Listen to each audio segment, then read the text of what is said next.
Cari fratelli e sorelle miei, pace a tutti voi. Voglio guidarvi nelle profondità meravigliose della liturgia della parola di oggi, domenica 19 ottobre 2025. Concentratevi. Immaginate una collina battuta dal vento, sul cui pendio si libera la figura di un uomo con il bastone in mano, le braccia tese verso il cielo. È il momento in cui il popolo è in arresa e lui non può mollare. Quando abbassa le mani, i nemici prevalgono. Quando le alza, la vittoria prende il sopravvento. È la scena di Esodo, capitolo 17, versetti 8-13, dove Mosè, sorretto da Aaronne e Cur, mantiene il gesto fino al tramonto. Respirate. Sentite il peso del bastone, il sudore sulla fronte, il tremore delle braccia che chiedono una mano che le sorregga. Questa immagine introduce a un tema fondamentale. La forza umana da sola non tiene. Serve un noi che sorregge e serve una fonte che non è solo nostra. Come nota un commentatore, la causa di Dio e il suo Israele saranno vittoriosi. Anche se la vittoria viene da Dio, è detto che Giosuè sconfisse Amalek. C'è un gesto di autorità, il bastone, ma che senza sostegno non regge. C'è un corpo che alza le braccia, un popolo che combatte, e dietro la vittoria c'è un altro che tiene insieme. Ora spostatevi. Un altro quadro prende forma. Vangelo di Luca, capitolo 18, versetti 1-8. C'è una vedova sola, marginale, che va da un giudice che non teme Dio, non ha rispetto per gli uomini. Le sue continue richieste, anno dopo anno, infastidiscono il giudice fino al punto in cui egli le concede giustizia non perché sia giusto, ma perché, come dice Gesù, non voglio che mi stia addosso. Gesù introduce la parabola spiegando: bisogna pregare sempre, senza stancarsi.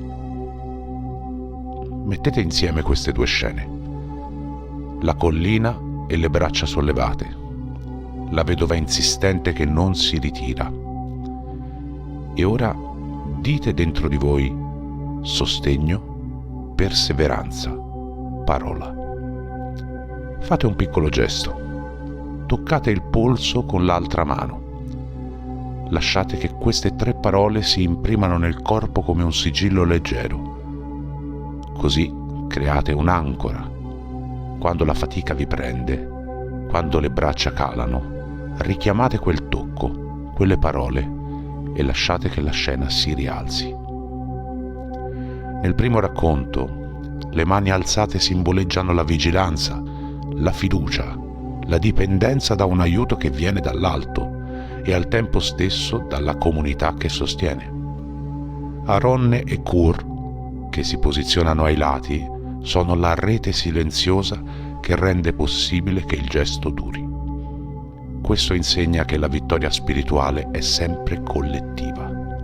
Non è il singolo che prende su di sé tutto, ma chi sa stare dentro un intreccio di mani tese e di sostegni reciproci.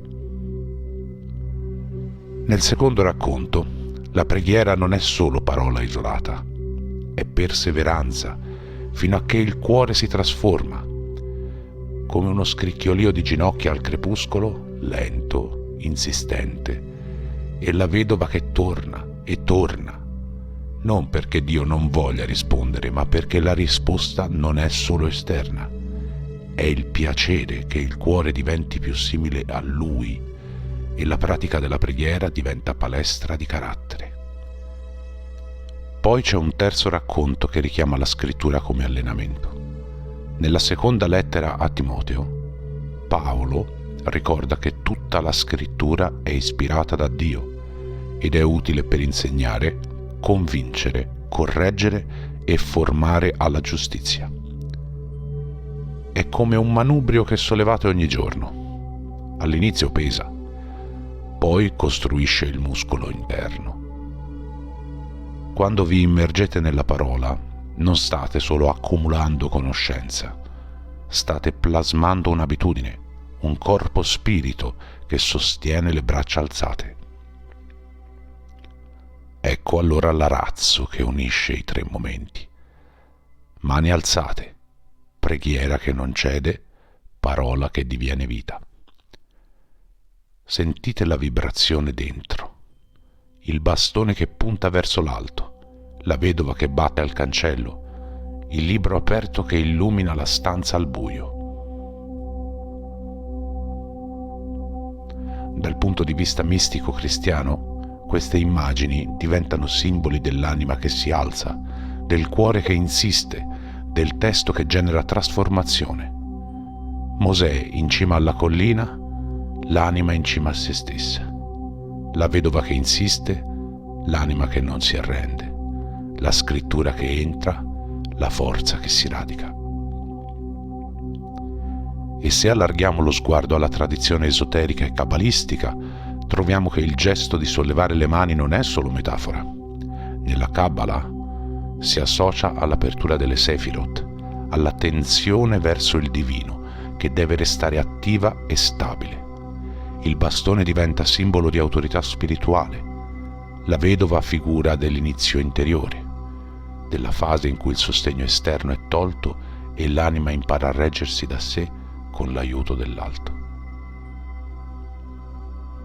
E allora prendetevi qualche minuto ogni giorno nei prossimi 7 giorni per un piccolo esercizio.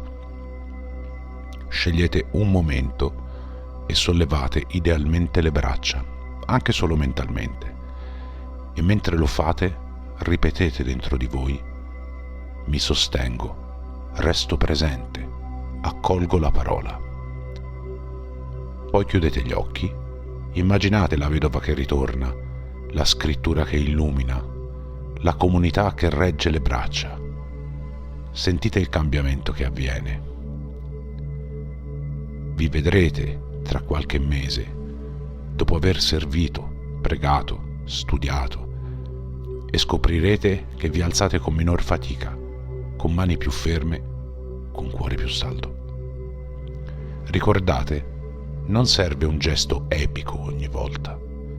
Le vittorie grandi nascono da gesti piccoli ripetuti, come la vedova, come le mani di Mosè, come la parola che abita il silenzio. Quando arriverà il giorno in cui guarderete indietro e direte: eravamo stanchi, le braccia cedevano, ma qualcosa ci ha sorretto. Abbiamo resistito. La parola ha lavorato dentro di noi. Allora capirete che la vittoria non è solo fuori, ma è dentro. E ora, mentre terminate l'ascolto di questo audio, permettetevi un respiro profondo. Lasciate che le parole sostegno, perseveranza, parola risuonino. Tenetele con voi come un piccolo mantra e quando vi ritroverete, magari insieme, potrete chiedervi cosa è cambiato. Un saluto a tutti voi.